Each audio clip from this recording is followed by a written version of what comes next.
बिस्मिल्लाहिर्रहमानिर्रहीम। स्टूडेंट, आज का जो हमारा लेक्चर है वो एफएससी के लिए है।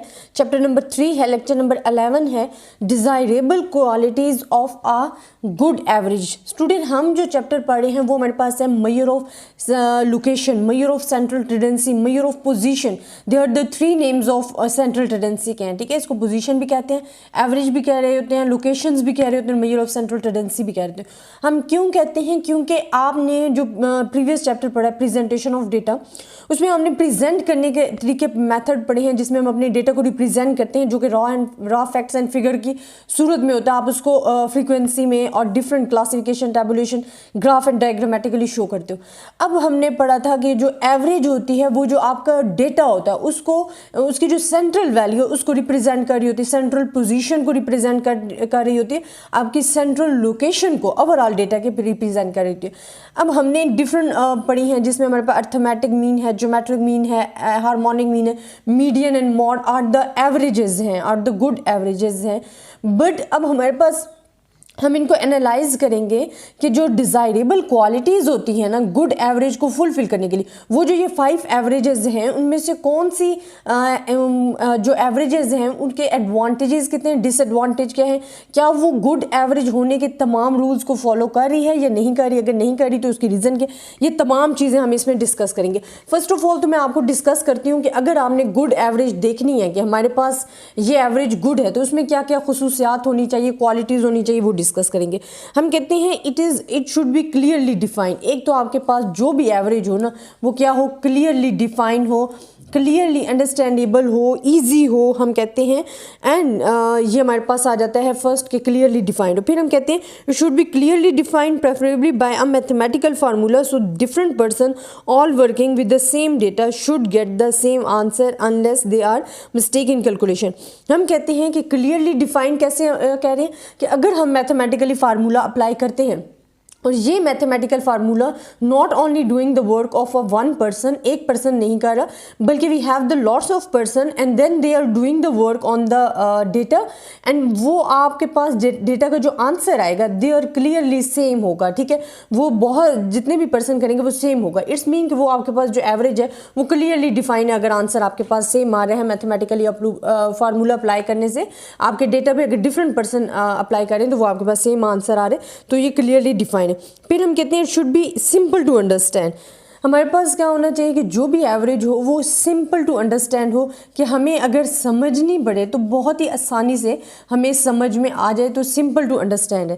थर्ड, आप कहते हो इजी टू कैलकुलेट, अब उसको कैलकुलेट करना इजी हो, इजी टू कैलकुलेट। जब आपने कैलकुलेट करना है अपनी एवरेज को तो वो बहुत ही ईजी हो, तो ये हमारे पास थर्ड वैल्यूज आपके पास डिज़ायरेबल क्वालिटीज़ आ जाती हैं गुड एवरेज की। देन हमारे पास आ जाते हैं कि it should be based on all the observation, it should be based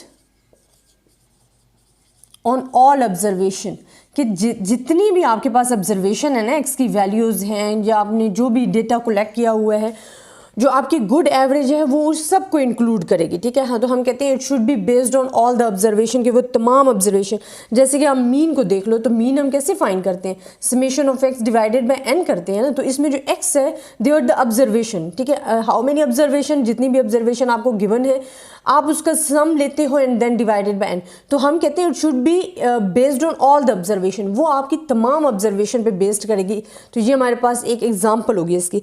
fifth हमारे पास क्या होता है कि हम कहते हैं कि ये तो हमारे पास आ गए। फिर हम कहते हैं it should not be unduly affected by extremely large and extremely small items. हमारे पास एक्स्ट्रा वैल्यूज़ जो होती हैं या आइटम्स जो होते हैं वो क्या होते हैं, एक्सट्रीमली लार्ज या स्मॉल होते हैं, तो आपकी जो ऑब्जर्वेशन है वो उससे अफेक्ट नहीं होनी चाहिए, ठीक है। आपकी ऑब्जर्वेशन जो अफेक्ट ना हो उससे, तो हम कहते हैं कि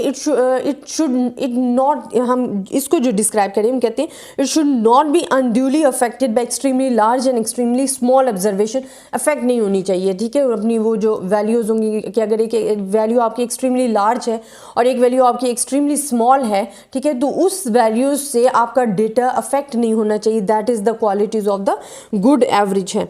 फिर हम कहते हैं it should be capable of algebraic manipulations. By this we mean if we are given the average height for different groups, the average should be such that we can find the combined average for all the groups taken together.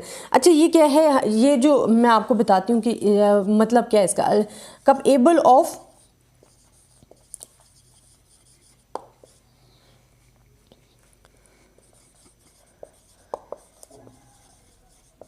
अच्छा student वो यहाँ क्या कह रहे हैं, वो कहते हैं कैपेबल ऑफ अलजेब्रिक मैनिपुलेशंस के आप इसका मतलब ये है कि अगर आपके पास मीन्स हैं, एवरेज हाइट है फॉर द डिफरेंट ग्रुप्स की, तो फिर आप उनका कंबाइन मीन फाइंड कर लेते हो। तो ये अलजेब्रिक मैनिपुलेशंस जो है वो आपके लिए जो गुड एवरेज जो है वो क्या होगी, it should be capable of algebraic manipulations.